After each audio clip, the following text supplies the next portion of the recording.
Alright folks, this is video 2 of storage auction buying and what we need to look for when we're buying a locker. So 1, look at the square footage, 15 by 10s, 10 by 10s, whatever it is. Realize that if you look at a photo, especially online, that's going to determine exactly how much stuff is actually in the locker if you're not actually physically there.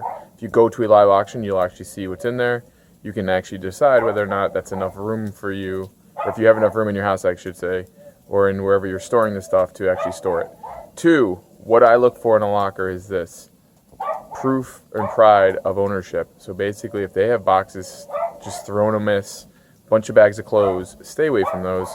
They're not going to really yield that much in a result because the person who owned it did not seem to care that they're throwing their stuff in the locker. Now, if you go to a locker and you see it's all stacked nicely and they have areas to walk as if they, suppose they're going to go back into it at some point to do something, those are the lockers you want. Realize they're also going to go for a lot more money because everybody else is also thinking about pride of ownership.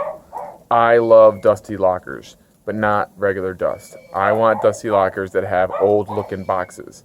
Just because there's dust on them means they haven't been walked into a while. Does not mean that there's going to be old stuff in it. But if you find an old box that says Sunkist on the side of it, that box hasn't been around since 1960, whatever. So those are going to obviously have items probably in it from that time period. So when you're looking for lockers, look for good, manageable lockers that they look like private ownership. And if you're looking at dusty lockers for old antiques and stuff, you're looking for boxes that have the old boxes associated with that time period.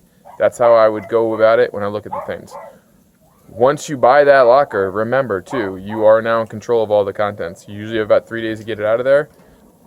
Make sure you take care of that.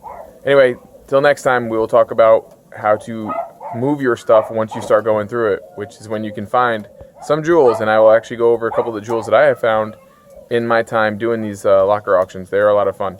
Anyway, if you're interested in this, subscribe to my channel, and if not, at least like or comment if you have any kind of questions and or any other stories you want to add to this channel. I appreciate it. Have a great day, and good luck buying your lockers.